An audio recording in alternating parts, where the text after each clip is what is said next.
Welcome back to Uncover Your Magic. My guest today came to me from my dear friend and two-time podcast guest, Ellie Molina. She has introduced me to a couple of my guests who have actually changed my life. So I know when she refers me to someone, I must pay close attention. This guest today is someone I know you will all resonate with as I did. I listened to her speak on this YouTube channel and I was mesmerized. I couldn't believe the connection I had with her. I actually listened to it a few times. It was so full of so much insight on the level I am at right now, and know whoever is listening is ready for her too. Here is an excerpt from her book, Original Wisdom. Now is the time to rewrite your story of not being good enough and reclaim your authentic self. You are beautiful, empowered, radiant, drop of God. You are divine, spiritual being on a human adventure. You are here to learn to respect, honor, and love your sweet self and your whole life. I am here to remind you how. Isn't that amazing? Oh, I love it.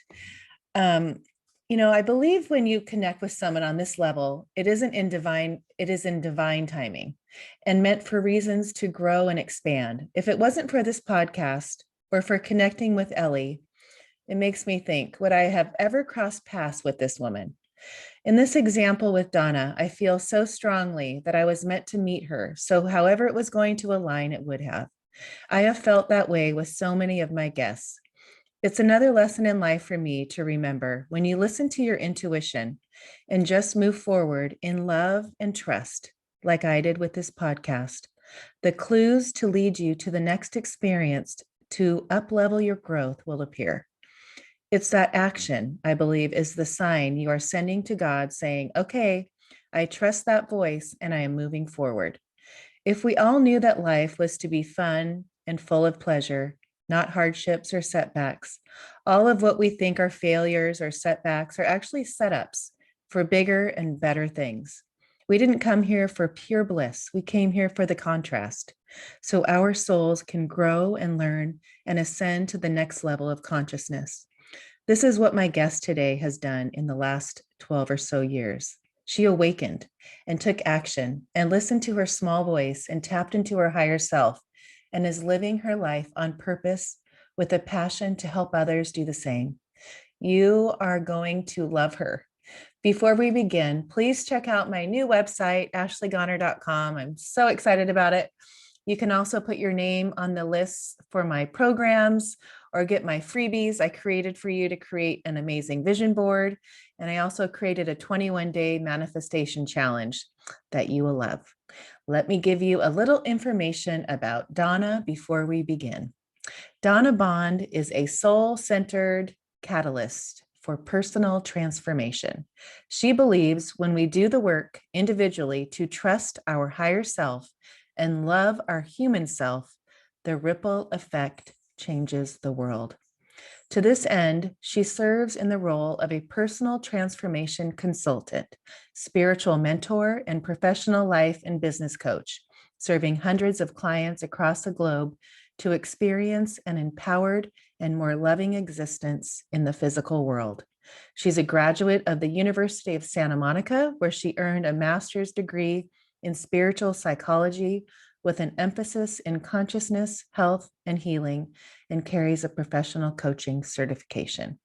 Her mission is to ignite your light, revealing your original wisdom to empower your highest self on your human adventure. I am so excited for this interview. So let's get Donna and begin. So without further ado, please welcome this beautiful human being that I think is amazing, Donna Bond, to the show. Ashley, thank you. It's so good to be here. And you've turned into such a big fan so quickly. Thank you so much. Oh, it was not hard. And in the intro, I had mentioned Ellie, and, she's introduced me to a couple of my guests. And, I know, so with her, like the background with knowing they've changed my life, I said, well, I trust Ellie. I have to look into this Donna Bond. And once I started listening, I thought, oh my gosh, no wonder. I totally get why she connected me with you. I mean, I feel like we're soul sisters, where there's a connection. I don't know. I think we would have met regardless. That's really the strength that I feel of my connection with you. I know that sounds odd coming from someone that you've met for the last 5 minutes. There's really nothing you can say to me that sounds odd. I know that the universe works in mysterious ways, and there's that soul recognition too, I think, that happens. And I totally get what you're saying. It's like, oh, hello, I love you. Right. Yeah, exactly. But learning about you and learning about, your story and how we were raised, and I have two girls, 12 and 15. And, they learn everything. I've programmed them their whole life. They've learned whatever I've programmed. They're like little computers. And, being conscious as an older mom, I've been super conscious about that because I know all the personal development and the books I've read before I had them. I was really knowing that when I had children, I had every day before they turned 8, like, okay, Ashley, what are we going to do today? Let's program them right. But, when you think of how you were raised and, what you believed and what your dad and mom, put into your little program, and then how you start and how most of everybody, like, that's how we all are. That's how Yeah. everyone is that way. Go there and kind of show people, because I love when you get to this place in your life where it's like, wait, is this really life? Like, is this how it's supposed to be? Like, there's definitely something more, because this is not how the rest of my other half of life needs to be or should be, or Right. I want it to be, right? Yeah. I love what you're saying about being a little kid, and we received the majority of our programming there. And I think that's definitely true. And I had a sense, like, even in my late teens, like mid to late teens, I had a sense of really like this power, like not an ego power, but like just this really strong connection to something greater, to something more. And, my upbringing was all about hard work and sacrifice. And, you go off to work and that's what you do. And both of my parents, their parents were immigrants who came to this country from Italy on the boat, literally. Huh. And so they were all about hard work and sacrifice. They passed that down to my parents, and my parents, of course, passed that down to myself and my two sisters. I have two younger sisters. Me too. And really, you're the oldest? Uh-huh. Of course. um, I think there's this falling asleep, right? And so I almost feel like at the age of 21, I began to fall asleep, and I fell asleep to this inherent power that is in me, that is in you, that is in every single living being, right? This is what I call our original wisdom. And then we get to the middle of our life, and it's like, ding dong, you hear this wake up call, and you wake up and you're like, holy shit, what happened to my life? How did I get here? Who Mhm. are these people? Right? Yeah. So I think there, I've always had that, but it gets covered up. It gets covered up with all of the programming. And it starts at a young age, but then we carry it forward and we carry it through Right. until a point that we get to that we say, gosh, this isn't really working for me. And that's what happened to me at age 45. I woke up at the top of my game in my career, working for a very prestigious company, the Ritz-Carlton, and I was miserable. It looked like I had it all on the surface, and Mhm. I did, right, according to society's standards. But there was this really big void and emptiness. And like, I'm married to my soulmate. So Right. that was even a little bit more confusing, because I really did have it all. Right.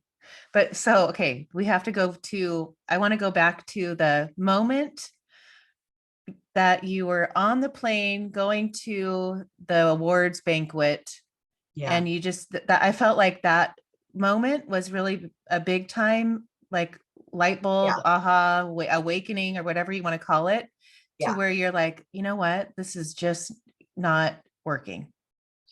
So that moment was really divine intervention. There's really no other way to describe it. And so at this point, I had already enrolled myself in a master's program in spiritual psychology at the University of Santa Monica.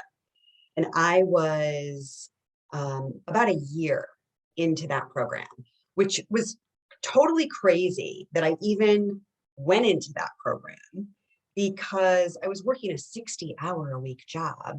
I had a full plate. I was sick. I had a frozen shoulder at the time that I refused to sort of acknowledge. So I'm sort of dipping into like playing with my own consciousness. And there's an important part of this story that I want to drop in here before I tell you what happened on the plane. And that was my husband and I were reading 9 do-it-yourself experiments that prove your thoughts create your reality. Pam Grout. Yes, I have that book. Right. E squared. I E think it's squared. called. Yep. And one of the exercises in that book is asking the universe to like deliver something to you in sort of a demanding way, but you can't have any attachment to the outcome. And so I asked the universe to deliver me an apple, which was totally random and meaningless to me at the time. So this was like 48 hours before I get on this airplane. And so I'm on the plane. I'm going to the Ritz-Carlton Global Leadership Conference, which was an annual event. And I'm reading a book called Finding Your Element by Ken Robinson, which was assigned reading for my master's program. Oh, okay. And I had a lot of high hopes for this book, Finding Your Element, right? Because I Right. truly lost inside, even though I won't admit it to myself or anybody else. And I had a lot of high hopes that I was going to find my element, but I'm like on the last few pages in this book, and I am no closer to finding my element than I was when I started the book. That's funny. But I'm reading, and Robinson is comparing our life to like navigating the ocean. And he's saying most of us stick really close to the shore. Mm-hmm. And so there's something about this that's like resonating in me. And then he uses Mark Twain's quote, 20 years from now, you're going to be more disappointed by the things you didn't do than by the things that you did do. So you might as well throw off the bow lines, sail away from the safe harbor, explore, dream, discover. Right. So I'm reading this, and all of a sudden I'm like, really getting confronted with myself at how safe I had been playing my whole life, right? Mm. And then the next line is a quote by Ralph Waldo Emerson that says, "What lies behind us and what lies before us are tiny matters compared to what lie within us." Mm. And now there's like emotion is like bubbling up inside of me. And then I get to like the clincher, which is this little 8-line poem by Elizabeth Appel called Risk. And it says, "And then the day came when the risk to remain tight in the bud was more painful than the risk it takes to blossom." Mm. And in that moment, like that frozen shoulder that I had, it was that bud. Right. It was that bud. And like in that moment of revelation, I suddenly had like the clearest download. But what are you doing? Like you can't keep being in this hypnotic trance on this conveyor belt that you're Mhm. calling your life.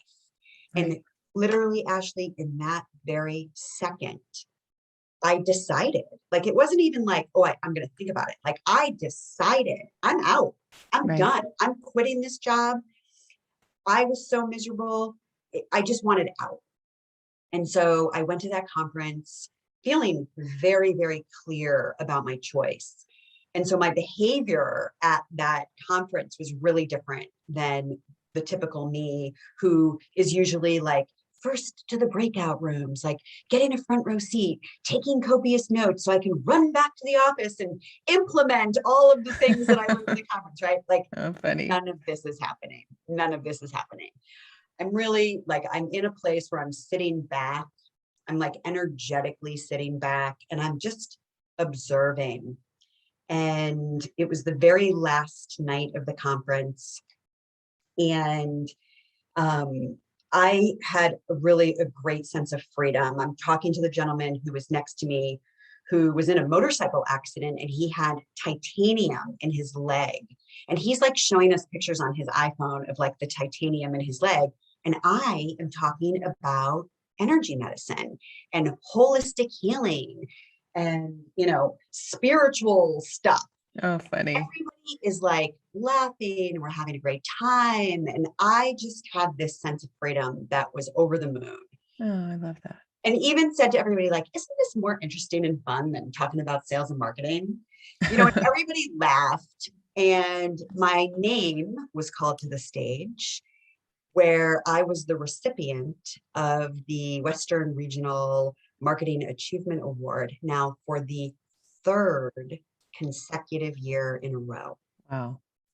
And so I go collect my award and I'm walking back to the table, feeling even more confident about my choice, right?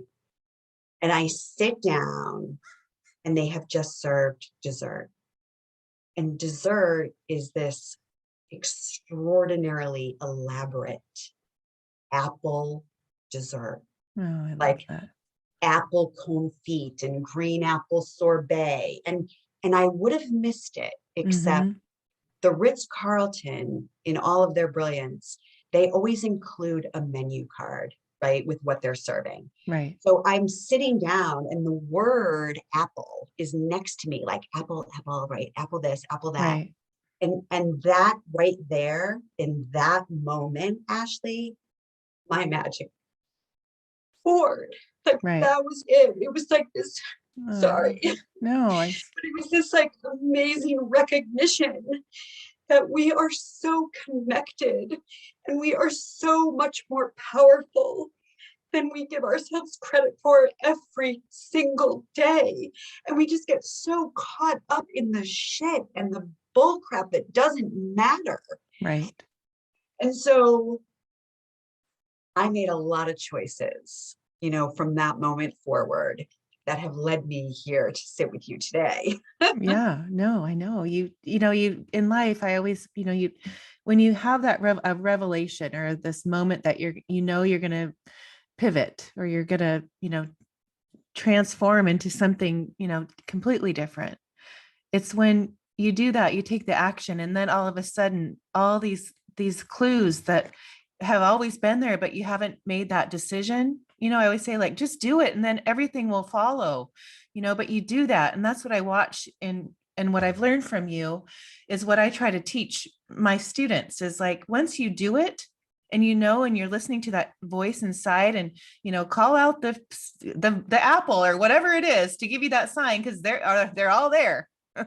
And it's because you're so in this blindfold of life and you don't see it. And that's what I call the magic.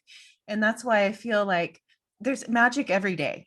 And life is about that. And life is about seeing it and being in that state. Like, we are so much more powerful. I mean, to know that we can create anything and even just through our thoughts, and to know that moment that you thought, I'm going to find an apple. I mean, I love doing those games. I do those games with my girls all the time, just to show them you can create anything. You can see anything. It's always there. You just, you're blind. You're these people, you just like, look up, but, when you think of the story that I also wanted to share was the magic of, you didn't meet your husband till you were 40. Yeah. And how that happened, because, I think of, I tell this story all the time, but I had a Hallmark card that I had in my pantry for 5 years. and it was called The Soulmate. And I had just bought it at the Hallmark store one day. And I thought, oh, one day when I meet my husband, I want him to feel like we're soulmates. And I would read it every morning when I had coffee.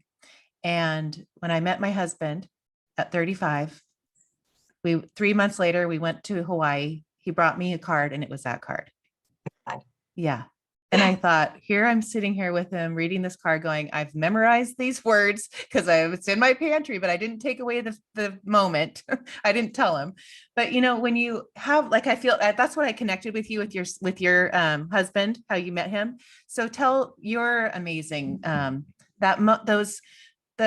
it's always there, and you caught on and you see it and you're looking at those little details that are telling you this is it. I don't need to question it. God or the universe is showing me. These are the breadcrumbs. Let's keep going, Donna. They're the breadcrumbs. Where did you read about this? I'm curious, because this is actually the story I'm about to tell you is not in my current book, but this is going to be in the next book for sure. So you're getting a story that I haven't often told in public. Oh, really? Well, I do my deep dives, don't I? Yeah, you have. I'm so impressed.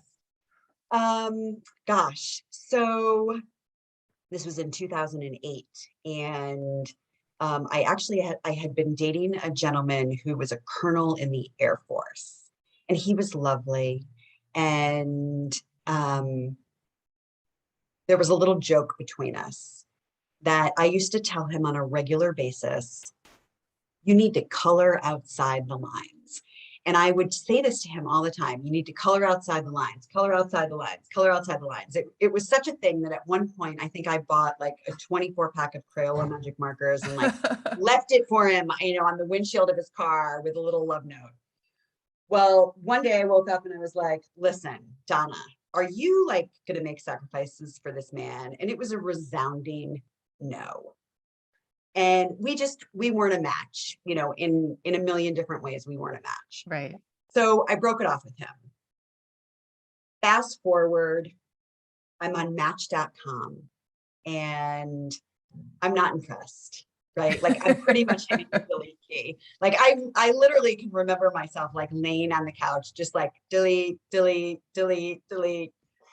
And I got to an email from Mr. Paul Bond, who said, gosh, it's so nice to see that somebody is reading Carolyn Mace, because her book, Sacred Contracts, had such a profound effect on me that I painted a series of paintings named Sacred Contracts. Well, Ashley, guess what book I was reading at that moment? Of course. Reading Sacred Contracts. Mm-hmm. So that got my attention, right? Like that got my attention. So I go to this guy's profile, and this is before I am doing any of this work. Now, I have always been a spiritual seeker, like since a very, very young age, but by no means did I have the level of attunement that I have today. But I landed on this guy's profile on Match, and like there's energy, like something's moving, something's happening to me.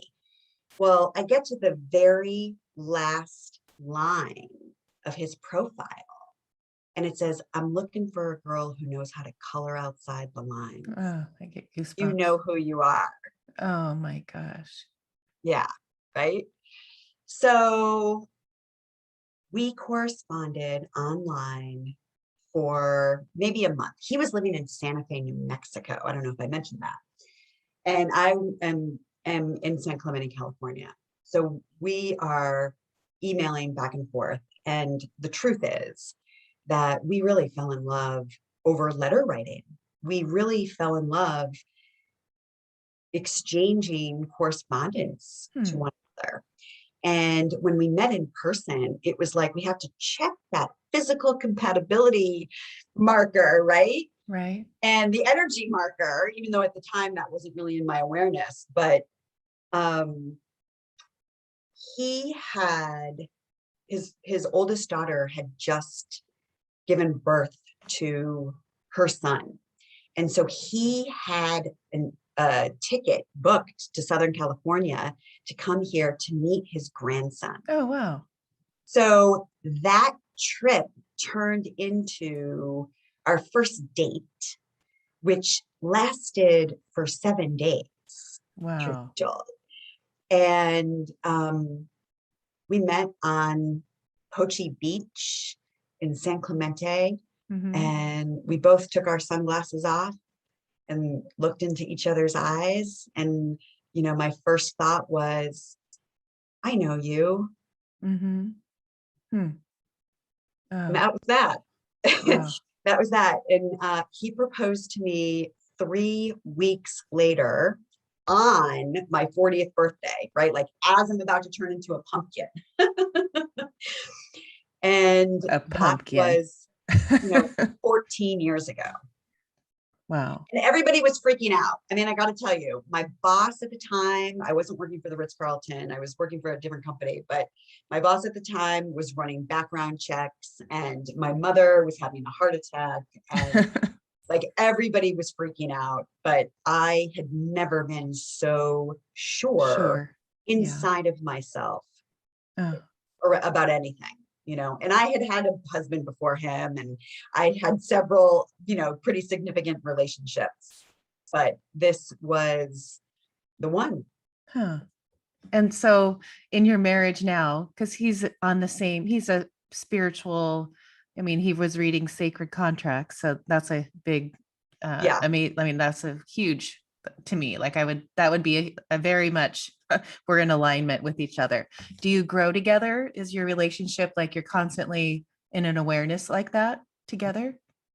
I believe the purpose of our relationship was to come together to realize each of our individual potential as we reflected it back to each other. And he was really technically sort of my first coaching client, if you will, before I ever, Huh. knew I was going to be a coach. Because when we met, he was selling real estate. And I saw these paintings that were stacked up in a back bedroom in his house in Santa Fe. And I was like, oh, what's that? And he was like, oh, yeah, like I sort of dabble in that. And it's like a little hobby. Well, I don't know if you've checked it out yet, but you'll have to make your way over to Uh-huh. paulbondart.com. Oh no. Oh, good. I will. Is a magic realism oil painter. And today he is a full-time professional fine artist. That Oh, is how he earns his living. And he's actually exhibiting right now in Laguna Beach at the Festival of Arts, oh my gosh. his 11th consecutive year. And Huh. so he really blossomed as an artist sort of while I held space for that to occur. And I, of course, was like marching off to corporate America, pissed the whole time that I'm still marching off to corporate America. But I was able to create that framework for him to be able to realize his dream. And Huh. so as I watched him realizing his dream, I was like, I want that. Like, Right. I want to make a difference in the world. I want to uplift people. I want to inspire people to have big awarenesses about themselves and their life. He's pretty evolved. He's got a beautiful level of awareness. And that's just who he is. Oh, isn't that fun? What a fun life So fun. together. Oh, so fun. Very beautiful. Um, now I'm going to go down another path because I want the story about you discovering you had breast cancer. Ooh. And I think why I want you to share that is because, people give so much power to um, a test result or, some kind of label, I'm this or I have that. And at the minute people say I have something, my sirens go off because you can change that. And I love what you did. And when I think of like even your dream and the signs that you look for and people can, really tap into their subconscious mind when they go through something like breast cancer or some kind of another, travesty that happens in their life. But I look at things like that, and anything that's a hardship or a setback, everything in our life is for a reason. It's all perfect. And when you look at it that way and you look at it as a gift, and what am I going to learn from that? Or what can I, and but you really stood up for, finding the truth and looking for the truth and listening to your intuition again. And, I feel like ever since you had that epiphany, that you really, listening to your intuition, or like following that voice, or saying yes, or, taking the action in life, period, is just one of the most important things. And an awareness that I think people, I think these days, I think 2020 is this like shift in people's consciousness. I see more of it. I mean, I don't know if I see more of it because I surround myself with that, you know, um, but I feel like you really did. And so will you take me back to and explain how, discovered the little tiny lump and how you went on that journey? Because it's just profound. Yeah, thank you, Ashley. I want to give you a little bit of a backstory that is very relevant and important to this story. And that is the story of my frozen shoulder. And, that day on the plane, and my shoulder was frozen because I was stuck in my life. And it was really the outward manifestation of me knowing deep down that I was really, really unhappy, but not doing anything about it. Right. So it's like, it shows up as this stuckness. I mean, Right. it was just so obvious after, like, when I go back and I look and I think about it. And the way that I dealt with that was horrible. Like, I was awful to Hmm. myself.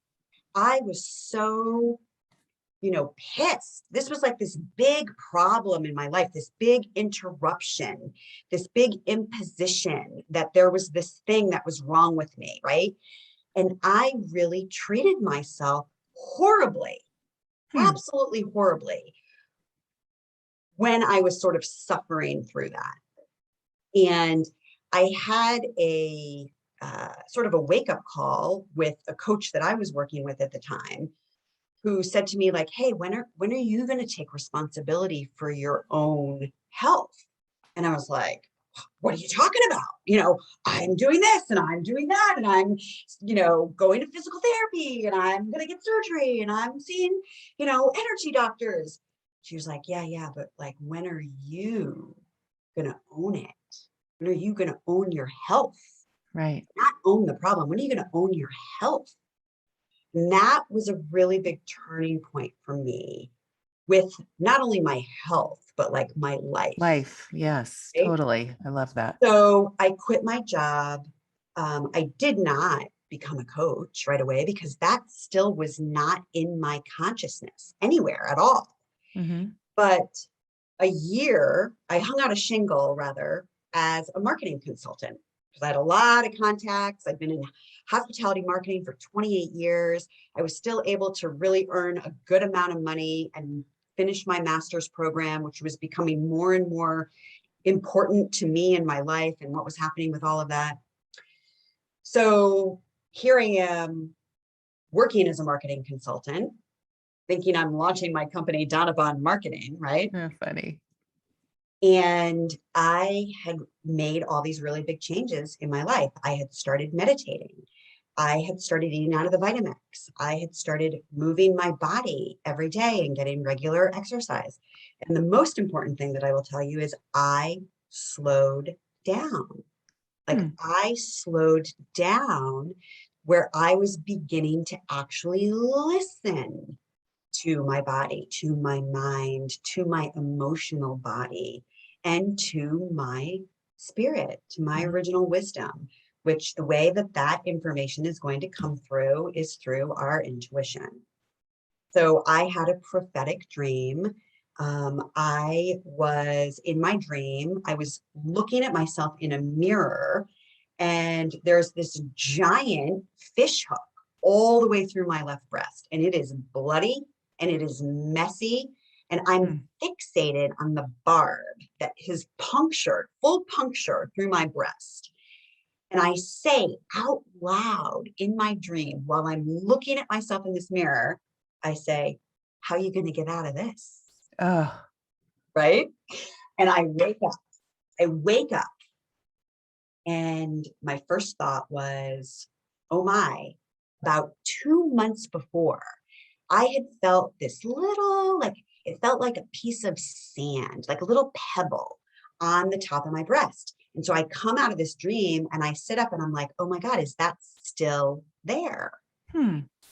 Sure enough, I reached down and yeah, it was still there. And so that day, I made an appointment, which led to another appointment and another and another and another. And 5 days before my 47th birthday, I was being handed a triple negative breast cancer diagnosis. And the way in which I dealt with that diagnosis was my doorway into self-love. Mm. That was my doorway into honoring and revering myself as a spiritual being on a human adventure. Mm-hmm. I love it. Yeah.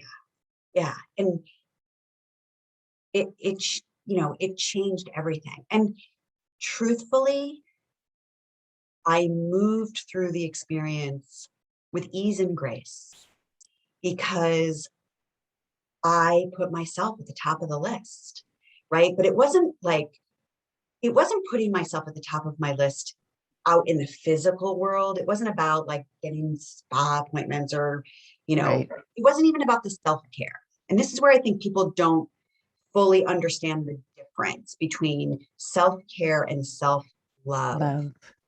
right? Because self-love is about like really listening to your own truth and then having the courage to act on that. Mm-hmm. It's about making a commitment to yourself and actually keeping it.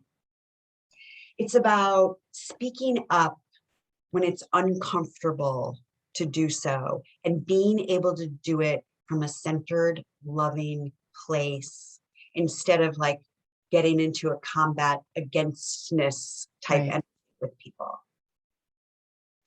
And it's a whole different way of being. Totally. But I want you to explain I don't know if I'm interrupting you, but I want you to explain the moment that you decided that you were going to go to speak and you were going to postpone, but you had an intuition saying, I Yeah, want a second opinion. I love that you did this much homework. You're so great. Yeah, so the first group of doctors that I visited, um,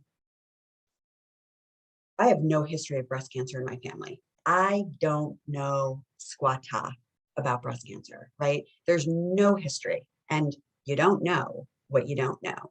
Right. So I go to this group of doctors, and they were like, yeah, we're going to give you a lumpectomy. We're going to cut it out. You're going to have 7 weeks of whole breast radiation and, you'll be on your way. And literally the surgeon spent, I don't know, 10, maybe 15 minutes with me, like talking me through the procedure. And I walked out of there thinking, well, yeah, okay. Seems pretty straightforward, right? Like I'm just going to go do what I'm going to do. And of course, the doctor and my husband were like, okay, like, let's get the surgery scheduled. Like, let's get this handled. Let's get it taken care of.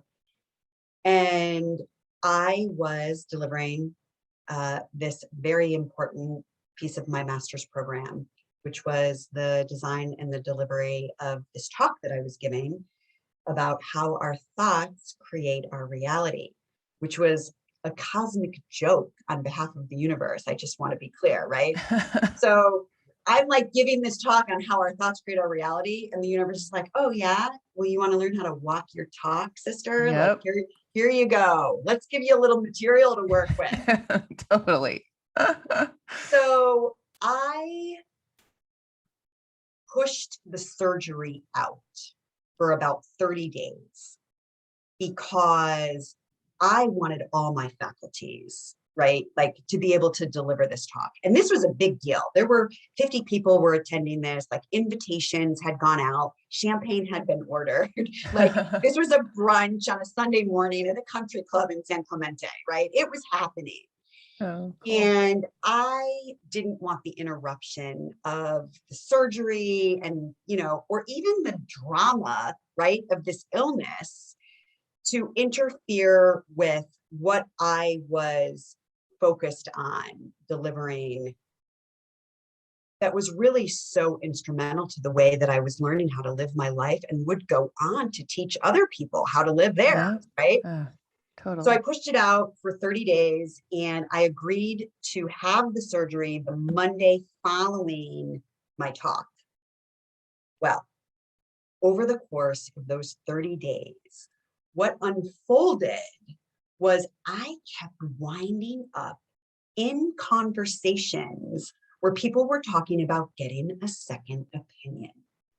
Now, none of these conversations had anything to do with me. People didn't even really know that I had received this diagnosis. Right. But I kept like walking into conversations and would be observing people talking about a second opinion. And so on the third one, Ashley, I'm like, all right, I got it. I hear you. So I called my doctor, actually, who did my breast augmentation. And he talked to me about Dr. Lisa Guerra, who at the time was at Hoag Hospital. And today she's with an organization called BreastLink, whom I am a volunteer for them. Oh, huh. Yeah. And Dr. Guerra spent about 2.5 hours with my husband and I, detailing with us every possible rabbit hole that you could go down with breast cancer. Because what most people don't realize, there's like 26 different types of breast cancer. With all 26 different types, you've got a myriad of different treatment plans or paths. And so there's so many different avenues that you can take and choices you can make. Well, when I learned that I had to have 7 weeks of whole breast radiation from the first group of doctors, I physically felt contraction, like in my whole being, that was just such an uncomfortable choice for me. And I actually considered going through a mastectomy so that I didn't have to have 7 weeks of whole breast radiation, because apparently there's a chance that that can damage your implants and create scar tissue. And, I'm like, I'm a young, beautiful girl. I want to wear a bikini and like have my boobs out. Right. Like, so that doesn't really work for me. Well, but I never did anything about it. Like, I just thought that was my only option, Right. Well, I'm with Dr. Guerra, and she now is talking to me about something called interoperative radiation therapy, referred to as IORT. And IORT is a form of radiation that takes place during the surgery. And then she says, what's interesting about it, Donna, is that the device that we use to administer this type of radiation is shaped like a fishhook. See? Right? That's right. Well, Oh, I start crying, my husband starts crying, she starts crying. And in that moment, I'm like, well, of course, this is my treatment plan. And she's like, you have to qualify for it, which you do have to qualify for it. There's like a laundry list of, things you've got to align with to make sure you're a good match for this type of treatment. But in my mind, Ashley, I was like, yeah, I know. I'm lining up with this right now. So I ended up going through my whole treatment plan with Dr. Guerra. And the fishhook. And the fishhook and the interoperative radiation therapy. And, I am 6.5 years out with a clean bill of health. I've never been healthier in my life. And the procedure was excellent, all things being equal. Had a little bit of a sunburn for, 6 or 9 months, but I think that's a small price to pay compared to having to go 7 weeks of whole breast radiation. So it was such a blessing. And, really the gift in all of Oh, I was just going to ask you that. You read my mind. What yeah, is the gift? I want to know the gift. the gift was really the relationship that I bloomed with myself, Hmm. relationship between me and me, the relationship between my higher self and my human self, and the full integration of both of those parts of my being. And in that, in that experience, I sort of made a, I'm going to say vow. Sometimes I feel like making vows are dangerous, like from Hmm. lifetime to lifetime. But Right? I made a vow that I would no longer violate my own intuition, that I Yes. would stop betraying my intuitive voice. And, when it became true that I really did have this diagnosis as a result of finding it myself through this dream, that was a pretty clear sign Hmm. that I've got this information coming through me, and I've always had it, Ashley. Like that's Right. what I'm really aware of, right? Like at age 53 now, I know that it's always been available to me. It's always been part of me, and I have trampled over it. I have ignored it. I have confined it. I have hid it. I have Yep. trampled over it. You name it. Oh, but I mean, how many people don't do that? Everybody. I mean, that's the majority of this life that I see in these people. But how do you, with your clients, explain the higher self to the connection with, with your soul, like the higher self within? How do you get that connection? Yeah. So everything is energy, right? Everything is energy. Einstein said energy cannot be created or destroyed. It just reinvents itself in Right. different expressions. Yep. And so when you think about the energy of all that is, right? The energy of all of it, this whole big great universe that we're all part of. Our higher self, or our soul, if you will, is a more narrowly focused projection of the energy of all that is. Our bodies, our physical selves, also have this same energy in us, right? Like we are each individualized expressions of this energy. We are a more narrowly focused projection of the energy of our soul.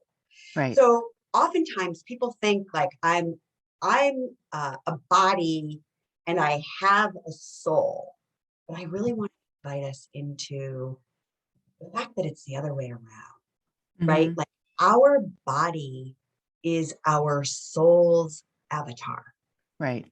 and our body and and our mind is the much, much smaller part, Right. our infinite spiritual nature. Right. I've interviewed a few people and, we talk about this a lot. And, I am taking this course right now and it's called an ascension experience. And we're talking about limiting beliefs and, everything's perfect. What are, any failure, you have to do these plots and, learning that, when you think of your life as we're all one and the energy, everything is energy, like you said. So, it's wrapping your head around getting people to understand that we're all one. This little part of that oneness is in this body to experience something that we decided that we wanted, that we need to learn, that we need to grow, we need to expand this soul. And we have these, contracts or whatever you call them. I want to know how do you view that? Like I've had some people say that I've had on the show, like there's 10% of it's in here, 90%'s out here, it's all connected to God, we're all this, every person you look at, we're all connected, and I explain that. But when it's getting a grip on understanding that it is all energy, that this body is just this little avatar that we get into a little bit of, but we have all this angels and all the support around us from our, higher self that is guiding, here to guide and listen to you if you want to listen to it, right? If you're going to tap into the intuition, because it's right there with you. And people feel so separate from it. And that's the part that when you realize that we're not separate. And it's when you tune into that intuition, right? So will you explain that? Yeah. So tuning into our intuition is different than tuning into the presence of our soul. And the presence of our soul as an energy system, the way that we can think about that energy system is that energy is love. It is what we as human beings understand most closely as the energy of love. So when we talk about tapping into that, what we're talking about is moving our ego, our programs, right? The part of us that is learned behavior,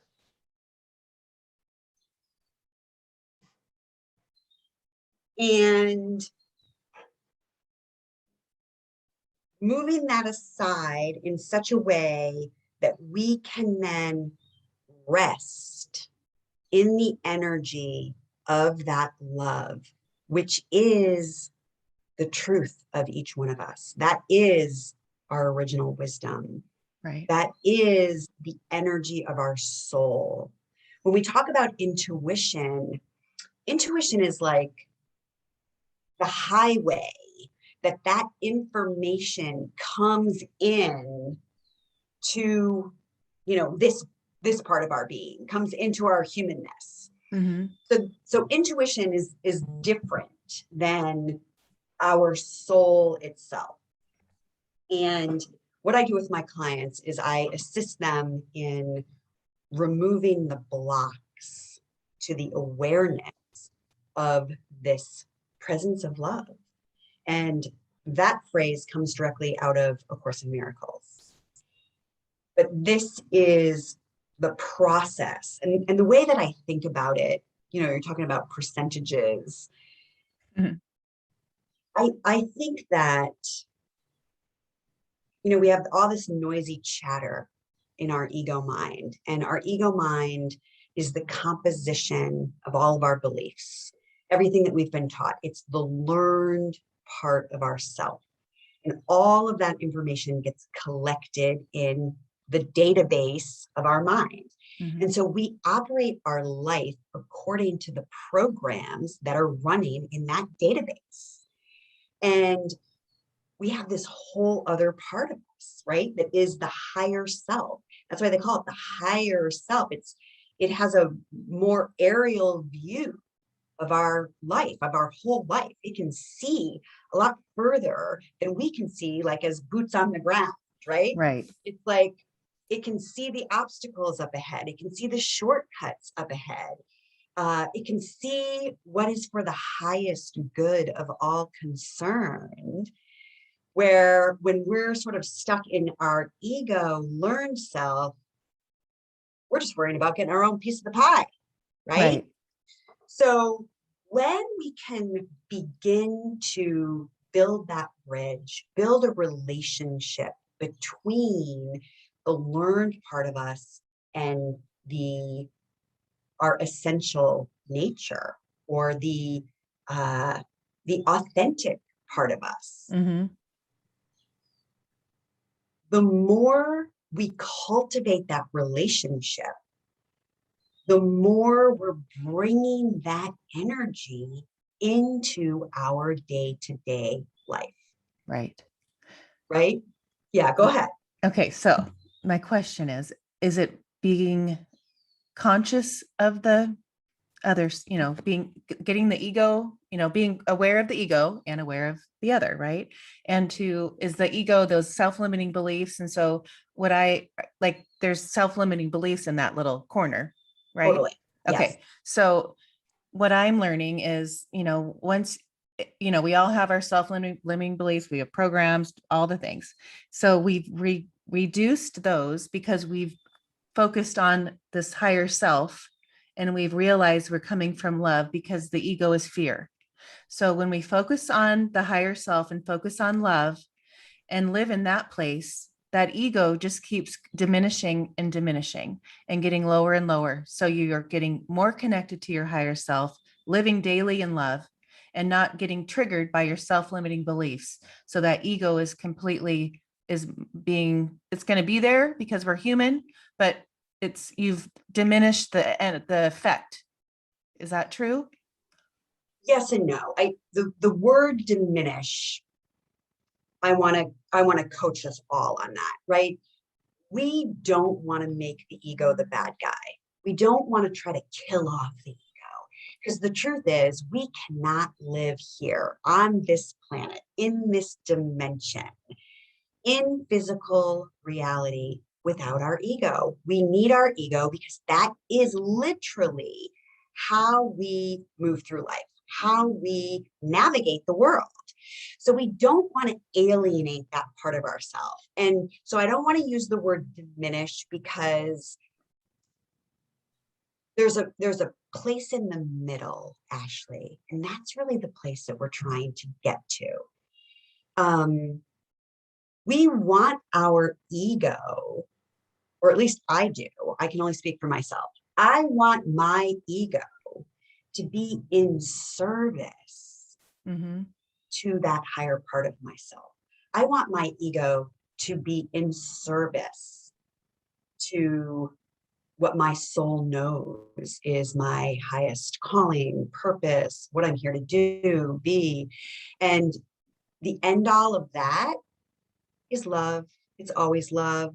It reduces to love. It's as big as love. It's like, that's what it is at the end of the day. So the more I can bring that into my experience and look through that filter, then I see the world in a completely different way.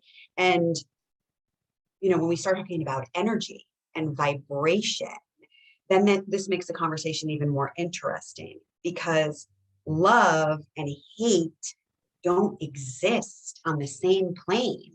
They don't Right. exist at the same frequency. So it is impossible to love and hate at the same time. Right. So the more I clear away the debris that my ego has cluttered in between, my consciousness of my ego self and my soul, the more I clear that away, the more love shines through. And the more love shines through, the more my choices are different about my life. Right. So that's the shift. That's where you tried, like when you have your clients or the people that you help, to understand, we're all human and have an ego, but your shift is focusing on the love part. And I know we're not diminishing the ego, but we're bringing the love into the ego, even though they can't exist on the same plane, right? Because hate. Yes. Well, so, consciousness has different levels, Right. and it really becomes a matter of awareness. And so your ego is sort of holding your awareness, and it's just a matter of where your level of awareness is. Right. But on the spectrum, where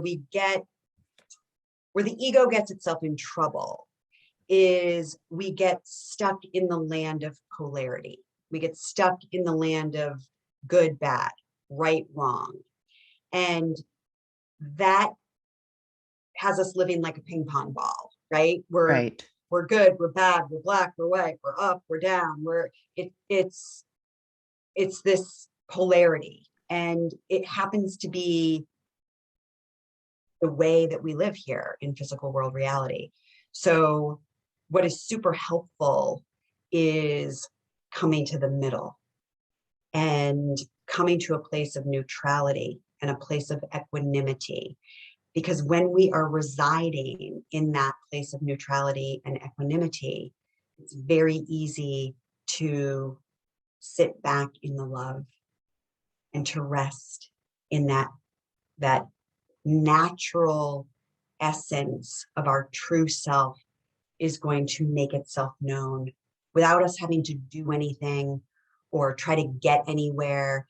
It doesn't have to be a big, long journey that we have to go on. It's literally just letting go of the position that we hold. Right. Oh, that's It's so good. Yeah. it's in that positionality, right? Mm-hmm. That we literally create our own suffering.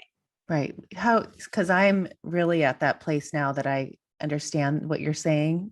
And it's your language that I'm trying to understand. And I love how you're saying it because that's new to me. But when you think of our age, and how you live and your relationship with your husband and your relationship with the people that you surround yourself with, and isn't it just the most, I don't know if empowering is the word, but it's like a uplifting or whatever, like a peace.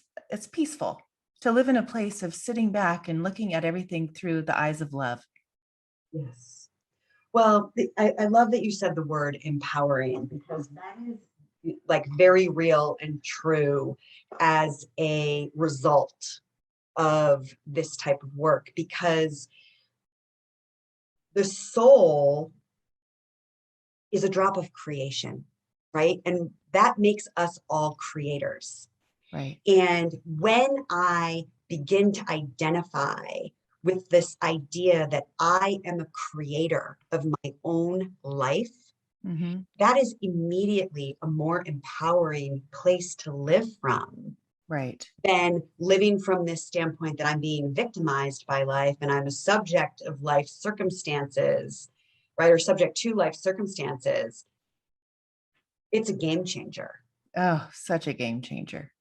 And It's a, so invigorating and so freeing to live that way and to know that is the truth, yes. and it's so amazing to meet people like you that have the same, it's like I said at the beginning, and I know we're getting to the end, but when you meet somebody that you just that explains things that but says it in a different way, or that you're like, oh, that's such a great way. It's just you just feed my soul.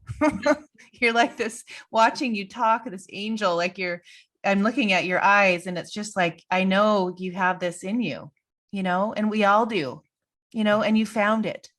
Yes. Oh, and you wrote this book, and we haven't even got to that I absolutely love. And you sent to me, and it is like you are it's like when Ellie's saying you're a Hay House author, like it's just the way you wrote. It's like you're listening to a friend talk and explaining it to someone that might not understand it, but you really, really explain it in that way to someone who, might be like just now kind of tapping into that, like when we were at the beginning of our journey.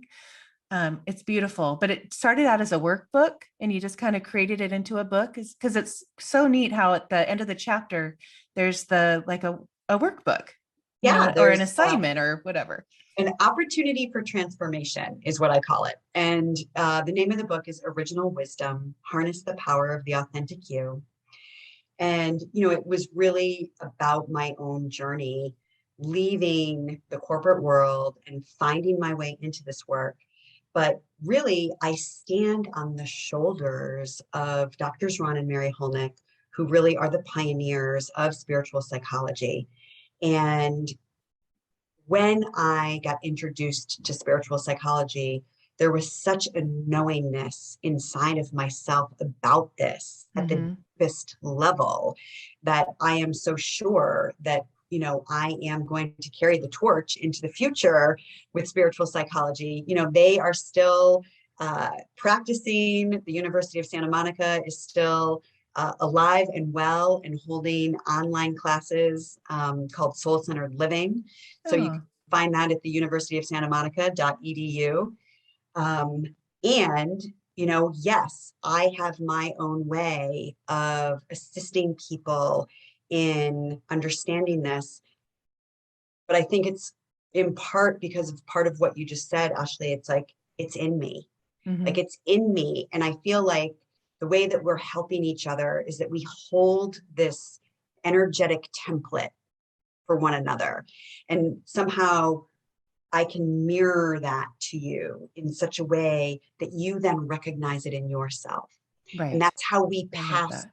the torch, from one of us to the next. And we're all just helping each other wake up, Yep. wake up to the knowingness that we are so much more powerful than what we've been taught to believe. Right. And my book is definitely a guide for someone who wants to take themselves on this journey. And so at the end of each chapter, there's an opportunity for transformation, which gives the reader the chance to actually take action. And I mentioned earlier, I have been a spiritual seeker since I was 12, Mhm. but nothing in my life began to change until I was willing to take action, to get out of my comfort zone, to test things out and try things out to see what kind of feedback I am going to get from life.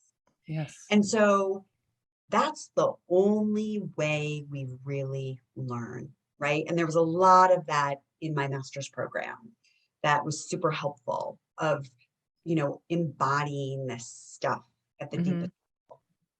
And I also have included in my book something that I call sacred truth activations, which were really me just like sort of channeling this really powerful message through me that helps people reclaim their power as a sovereign being, Mhm. as a sovereign spiritual being having a human adventure. Mm. Beautiful. Oh my gosh. I see. I'm telling all of everyone that's listening right now. Do you understand why I told you you're going to love her like I do? I just could sit here and listen to you all day. It could keep going because you're just, I don't know. There's a connection and I love it. And I love your message and I love your stories. And we could now go into more, learning, but I loved your stories that I had to share. So to show the magic, because there's so much and there's so many, it's all, I guess the word is an awareness. I think it's having an awareness, you Yeah, know, yeah, it's like on every level, be aware, have that, be open. yeah. And Ashley, I just want to acknowledge you for your work in the world and for your quest to help people realize that this magic is everywhere. It's all around us all the time. And all we have to do is lift our awareness. Yes. Yes. It's all So about I that, just right? want to say thank you to Oh, you, all that you're doing to support people in enriching their life in a magical kind of a way. oh, well, thank you. I love it. And it is my passion. Like I know what you do is your passion. And when you realize your passion, it's like, oh my gosh, you couldn't take it from me if you tried, right? It's like it Ah, is so part of me. And I am on this journey just like you are to open the eyes and make people see that, their power, the endless possibilities, they're limitless. This life is without limits. And to really see that and live it yeah. like you do and meet people like you that do that and have seen that all the things that come from living that way, the beauty that life is here to be, Yeah. right? All right. Well, I've taken an hour of your time and I've loved Oh, it every was my second. pleasure. It was my pleasure. Thank you so much for your deep level of engagement. And this was just lovely. And thank you for giving me the opportunity to share. Oh, oh, thank you. And we'll have to have a part two. Let's do I've it. had, yeah, I've had Ellie on twice. Anyway, thank you so much, Donna. Thank you.